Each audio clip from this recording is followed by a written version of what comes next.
Hello et bienvenue dans Mode d'emploi, le podcast incontournable des marques engagées. Je suis Audrey, styliste, consultante et hackeuse au service des entrepreneurs mode et lifestyle. Depuis 2018, j'accompagne les créateurs et créatrices pour donner vie à leurs projets en partageant les conseils et les secrets bien gardés des grandes marques pour réussir. Dans ce podcast, nous allons pirater les techniques et méthodes de l'industrie pour les mettre entre les mains de marques indépendantes comme la vôtre. Alors que vous souhaitez créer votre marque en partant de zéro ou lui donner un coup de boost en vendant plus et mieux, vous êtes au bon endroit. Mes très chères créatrices, je suis ravie de vous retrouver pour un tout nouvel épisode de Mode d'emploi. J'espère que vous allez bien et que vous êtes en pleine forme. Avant de commencer et de vous présenter le sujet du jour, je voulais à tout prix remercier Lucille qui m'a laissé un super commentaire sur Spotify qui dit « Ce podcast est le meilleur que je connaisse à ce jour, il est percutant, sourcé et donne de vrais conseils d'application rapide. » Lucille, 1 milliard de merci. Vraiment, c'est hyper motivant, c'est adorable et je suis touchée, et je suis toujours très touchée d'ailleurs de lire des commentaires comme le tien. Donc, merci beaucoup. Je suis ravie que cette chaîne, cette émission de podcast vous plaise. Et je suis contente qu'elle continue de vous plaire pour continuer à créer du contenu ici et continuer de vous donner un maximum de conseils. Donc aujourd'hui, on va parler vente et surtout, je vais confronter 2 systèmes de vente que sont le B2B et le B2C. Je vous explique plus en détail ce que c'est. Donc les systèmes de vente en B2B et en B2C, c'est un sujet que j'aborde souvent. Si vous me suivez sur les réseaux sociaux, si vous me suivez ici d'ailleurs sur cet épisode de podcast aussi. Et je pense qu'il était temps de se pencher sur ces sujets-là plus en détail. J'ai donc préparé un épisode pour vous aider à y voir plus clair entre ces 2 façons de vendre, grâce à des explications précises et des comparaisons, pour vous permettre de choisir, ou de ne pas choisir d'ailleurs, entre le B2B et le B2C. Allez, on est parti pour l'épisode du jour. Alors, on va commencer avec une petite définition, des petites définitions d'ailleurs, et on va commencer par la vente donc en B2B. B2B, ça veut dire business to business. Donc, en gros, c'est quand toi, tu as ta marque et que tu vends à un autre professionnel, un autre business, qui est donc en général ce qu'on appelle un revendeur ou une boutique multimarque. Donc, c'est-à-dire que c'est des boutiques en physique ou parfois en ligne qui achètent du stock à des marques et qui les revendent. Ça, c'est un peu une méthode, on va dire, historique. C'est-à-dire que même si aujourd'hui on a l'impression que quand on crée une marque ou que la plupart des marques vendent directement sur leur site en ligne, etc., en fait, avant, la plupart des marques vendaient à des revendeurs qui vendaient ensuite au client final. Ou alors, ces marques-là avaient leur boutique en propre, avaient leur propre boutique donc, et revendaient que comme ça. Mais la méthode un peu historique, c'est du B2B, et il y a encore beaucoup de marques qui sont exclusivement en B2B, il y a encore beaucoup de personnes dans le milieu de la mode qui ne fonctionnent et qui ne pensent que comme ça avec le B2B. Dans le B2B, ton client, c'est pas le consommateur ou la consommatrice finale, la personne qui va utiliser le produit, ton client, c'est le revendeur. Donc l'approche est différente et on va en parler. Ça, c'est pour le B2B. C'est ce qu'on peut appeler aussi de la vente indirecte. Et en vente directe, donc en B2C, business to consumer, c'est donc de la vente au consommateur final directement. Donc ça peut être sur ton site en ligne, ça peut être dans ta propre boutique. Imaginons que tu as un point de vente physique, ça reste du B2C, tu vends directement à ton client final. Et le B2C est aujourd'hui très répandu, donc avec l'essor du e-commerce notamment, et aussi parce qu'il y a de nombreuses DNVB qui sont apparues il y a quelques années. Et donc, troisième définition justement, les DNVB, c'est les Digital Native Vertical Brands. C'est des marques, donc exclusivement digitales, qui vendent exclusivement en ligne, qui sont nées en ligne, digital native, et vertical brands, c'est-à-dire qu'elles vendent en direct. Quand on dit vertical, c'est du direct, quoi. Ça veut dire qu'il n'y a pas d'autres intermédiaires. Donc, on va revenir sur ces marques-là, mais voici la différence entre le B2B et le B2C. C'est vraiment deux systèmes de vente différents, mais pas incompatibles. On va commencer avec le B2B. Les avantages du B2B. Alors, les gros avantages du B2B, c'est que forcément, tu vends plus de volume et tu génères plus de CA rapidement, en tout cas, parce que tu vas vendre en plus grande quantité et en moins de commandes. En gros, une boutique, elle va t'acheter un stock beaucoup plus important qu'une personne qui va venir sur ton site et qui va acheter une des pièces ou 2 pièces de ta collection. Là, la boutique, elle va acheter toute ta collection, plusieurs pièces de ta collection, et donc plus de volume, plus de chiffre d'affaires, plus rapidement, en moins de commandes et en moins d'efforts. Et c'est ça le deuxième avantage, on va dire, du B2B, c'est que les boutiques, elles sont plus simples à convaincre que une personne que tu dois convaincre, enfin, que tu dois déjà trouver sur Internet, ou qui doit te trouver sur Internet, que tu dois convaincre et qui va ensuite acheter chez toi. Là, la boutique, elle a l'habitude d'acheter régulièrement, elle a l'habitude de passer des grosses commandes, etc.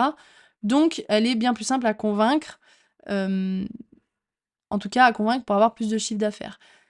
Le retour sur investissement, il est plus important en termes de temps à passer à convaincre et à trouver des boutiques et de commandes derrière, quoi.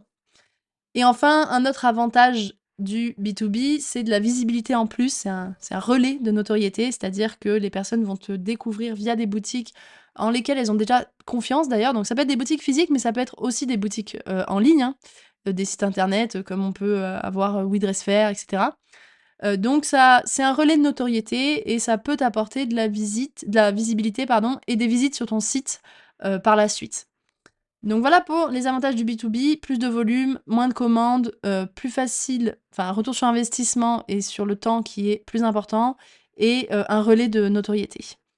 Les moins du B2B, peut-être que tu les connais déjà, mais c'est effectivement que tu as moins de marge sur ton produit, puisque la boutique, c'est un intermédiaire qui doit se faire une marge sur ton produit, bien sûr. Donc forcément, si tu veux que tes prix de vente soient harmonieux de partout, qu'il n'y ait pas des gros décalages de prix de vente entre ton revendeur et toi, bah forcément, toi, tu vas baisser ton prix et la boutique va se faire une marge par-dessus. Donc, tu as moins de marge, tu vends moins cher, mais tu vends plus. Mais voilà, le gros désavantage, c'est ce problème de marge plus petite. Il y a un autre aussi point quand même que je veux préciser, c'est que les paiements sont plus complexes. C'est-à-dire que quand tu vends à quelqu'un sur ta boutique, il va venir, il passe le paiement, toi tu reçois la commande et ensuite tu lui envoies, tu as déjà eu le paiement, etc. Là, pour les boutiques, c'est différent. Soit elles payent avant, enfin une partie avant, une partie après. Des fois, il y en a qui vont pas payer. Donc voilà, il y a quand même un côté logistique et financier qui est plus complexe et disons qu'il y a un peu plus de risques financiers à faire ça et à vendre en boutique. Pour celles qui souhaitent d'ailleurs se lancer en B2B, si c'est quelque chose qui t'intéresse, si tu as ta marque que tu vends sur ton site en ligne et que tu aimerais développer la partie B2B pour faire plus de volume et plus de chiffre d'affaires, je propose une mini formation, le Starter Kit B2B, à 240 € seulement, qui va t'aider à démarrer et qui va te permettre de savoir exactement comment faire pour vendre à des boutiques. Il y a la méthode, il y a les calculs de prix, il y a tous les outils, il y a les timings, etc. Il y a absolument tout pour faire du B2B comme une pro.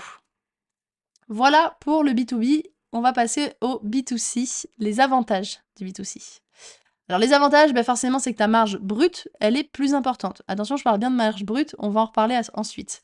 Mais forcément, tu vends en direct à ton client final, donc il n'y a pas d'intermédiaire. Il n'y a pas vraiment d'intermédiaire là, gros guillemets, parce qu'on verra qu'il y en a quand même. Mais du coup, ta marge brute est plus importante. Il y a aussi un certain contrôle de l'image de marque et du commercial. C'est-à-dire que là, tu vas vraiment pouvoir développer ton image de marque et développer ta marque comme tu l'entends parce que, par exemple, tu peux fidéliser comme tu le souhaites tes clientes. Tu peux avoir, par exemple, une newsletter, donc ta liste email de clientes t'appartient. Enfin, pas que de clientes d'ailleurs, ta liste email de prospects t'appartient. Tu vas pouvoir la développer, tu vas pouvoir l'entretenir, tu vas pouvoir essayer de la convaincre. Et ton image de marque est bien plus cohérente parce que forcément, quand on vend dans une autre boutique, qui n'est pas la nôtre, notre marque est un peu noyée sous l'image de la boutique. Là, tu contrôles ton image de marque et l'aspect commercial de ta marque. Ensuite, il y a un avantage que je trouve vraiment pas des moindres, c'est que tu as quand même plus de proximité avec tes clients ou tes clientes, vu que tu es en direct. Donc toi, vraiment, ton client final, c'est la personne qui va utiliser le produit, tu crées pour elle, et tu es forcément plus à l'écoute. Il y a plus de retours, tu as plus de retours directement sur tes produits, tu peux du coup améliorer tes produits, améliorer ta marque en fonction de ces avis clients ou de ces retours et de cette proximité que tu auras construit avec ta communauté et tes clients. Pareil, la proximité, justement, ça amène aussi de la confiance, et la confiance, c'est un des facteurs qui pousse les gens à acheter, ou en tout cas qui permet aux gens d'acheter. C'est-à-dire qu'on va forcément acheter dans une marque dans laquelle on a confiance. Donc la proximité, ça permet ça, plus de confiance. Et ensuite, ta zone de chalandise, c'est-à-dire que tu peux vendre, ta zone de chalandise est plus vaste, tu peux vendre dans le monde entier. Là où avec des boutiques, bah, tu vas peut-être te limiter à des boutiques qui sont, proches de chez toi pour leur rendre visite ou en tout cas en France et cetera. Les inconvénients du B2C, bah, forcément, tu as des plus petites commandes qu'en B2B, tu as un panier moyen qui est quand même moins élevé que quand tu vends à des boutiques et c'est plus compliqué de convaincre plus de clients. C'est plus difficile de trouver plus de clients. C'est-à-dire que c'est plus simple d'avoir une commande à 3 000 € plutôt que de trouver 30 clients qui vont acheter pour 100 €. C'est plus simple de convaincre une seule personne d'acheter pour 3 000 € quand c'est une boutique surtout. Donc voilà pour les inconvénients du B2C, plus petit volume, plus petite commande et plus de travail pour convaincre ta clientèle, de devenir cliente. Et je voulais mettre en face aussi B2B et B2C parce que juste, c'est clairement pas le même travail. En B2B, en business to business, c'est du commercial, c'est de la relation humaine, c'est pas mal de logistique. Tu vas travailler avec d'autres professionnels qui connaissent ce milieu-là, qui eux, ont des intentions d'achat de grosses commandes, qui eux veulent faire du chiffre d'affaires avec ce qu'ils vont t'acheter, d'accord? Ils ont pas le même, besoin que quand tu vends en B2C. Donc par exemple, sur la vente en ligne, hem, là, tu vends à un client final qui a des besoins totalement différents d'une boutique revendeur et si tu fais de la vente en ligne, c'est surtout du marketing digital, c'est de la communication, c'est du branding, c'est les réseaux sociaux, c'est le SEO et cetera. C'est pas du tout la même chose. Donc c'est vraiment 2 métiers presque qui sont différents. Donc comme je disais, ils sont pas incompatibles. Tu peux très bien avoir ton propre site de vente en ligne et en même temps, revendre à des boutiques, physiques, par exemple. C'est pas du tout incompatible, mais c'est juste totalement différent. C'est pas les mêmes sujets, c'est pas les mêmes compétences, c'est pas les mêmes actions pour, développer l'un ou l'autre. Donc c'est important de se former sur l'un comme sur l'autre. Dans, la Brain Booster Academy, je propose donc la formation pour se former au B2B avec la Starter Kit B2B, mais aussi, des formations pour se former au référencement naturel sur Google et à la newsletter, donc qui sont 2 formations pour se former au marketing digital et donc à la vente en ligne. C'est important de se former donc pour savoir déjà où tu veux aller avec ta marque. Est-ce que tu voudras exclusivement rester en vente directe et en vente en ligne, tout le temps de vie de ta marque? Ou est-ce que tu veux un jour développer le B2B? Est-ce qu'au contraire tu te lances exclusivement en B2B et ensuite tu développeras le B2C? Enfin voilà, faut se former pour bien comprendre ces systèmes de vente et du coup bien savoir lequel choisir et celui qui correspondra le mieux à ta marque, à tes envies et à ta personnalité aussi, à tes compétences, pourquoi pas. Enfin, je voulais finir sur, le positionnement des DNVB, justement. Donc en fait, enfin, le message des DNVB. Il y a quelques années, énormément de DNVB se sont, développés, et ont connu un grand succès comme, le slip français, Cézanne, c'est une DNVB, Make My Lemonade, c'est une DNVB et cetera. Les DNVB se sont développés en se positionnant, en disant il y a pas d'intermédiaire chez nous et donc il y a pas de marge supplémentaire et donc des prix plus justes et en gros, sous-entendu, moins chers ou plus justes pour le client final et cetera. C'est encore le cas de nombreuses marques et souvent d'ailleurs, quand vous voulez créer votre marque, vous dites ça, vous dites, je veux créer ma marque, et la vendre en ligne parce qu'il y aura pas de marge supplémentaire, il y a pas d'intermédiaire et donc il y a un prix plus juste et je vais pouvoir, avoir une marge plus importante sans vendre, à des prix, exorbitants, en gros. Sauf que certes, quand on vend en B2B, il y a un revendeur, donc il y a un intermédiaire qui a une marge qui vient s'appliquer sur notre propre prix. Mais par contre, en B2B, ce revendeur-là, il s'occupe de faire le travail de vente. La visibilité, l'aspect commercial, le paiement, le service client, et cetera. C'est ce revendeur qui a ça entre les mains et qui va s'occuper de faire ça. Toi, ton rôle, si tu vends en B2B, c'est simplement de trouver ces revendeurs-là et tu vas effectivement avoir un peu de travail de vente, mais beaucoup moins que si tu vendais à plein de clients directs en ligne. En B2C, c'est pas, la réalité, c'est que, enfin, il y a quand même quelqu'un ou quelque chose qui devra faire ce travail. Donc, il y a toi qui vas devoir faire de la communication, développer ta visibilité, et cetera. Tu vas peut-être, passer par des influenceurs, des instagrammeurs pour mettre en avant ta marque que tu vas probablement payer. Tu vas peut-être faire de la publicité payante, tu vas peut-être embaucher un prestataire pour te faire du référencement naturel et cetera et cetera. Et donc, en fait, la marge supplémentaire, celle où on a l'impression de se dire: «Ça, ce sera ma marge à moi et rien qu'à moi parce que j'ai pas d'intermédiaire, j'ai pas de boutique entre mon client direct et moi».